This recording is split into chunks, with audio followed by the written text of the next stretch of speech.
গত 10 অক্টোবর যুদ্ধবিরতি শুরু হওয়ার পর এখন পর্যন্ত গাজায় শুধু অন্তত ৬৭ জন শিশু নিহত হয়েছে বলে জানিয়েছে জাতিসংঘের শিশু বিষয়ক সংস্থা ইউনিসেফ।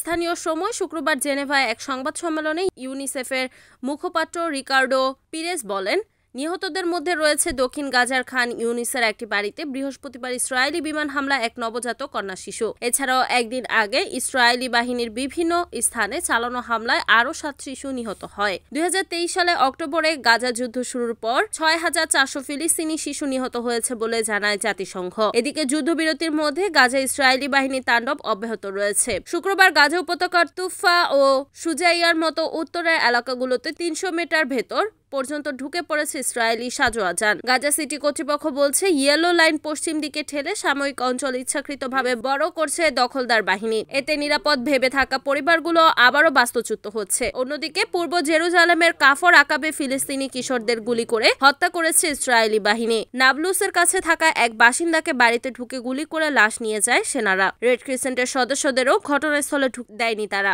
সংবাদ মাধ্যম আল জাজিরা বলছে, তুবাস, জর্ডান ভ্যালি, বেথলেহেম সব জায়গায় রাতভর অভিযান, গ্রেফতার আর টিয়ার গ্যাসে অসুস্থ মানুষের সংখ্যাও বাড়ছে। এছাড়া অবৈধ ইসরায়েলি বসতি স্থাপনকারীরা ওয়ারা ও আবু ফালা এলাকায় বাড়িঘর পুড়িয়ে দিচ্ছে। Desk news, NN TV.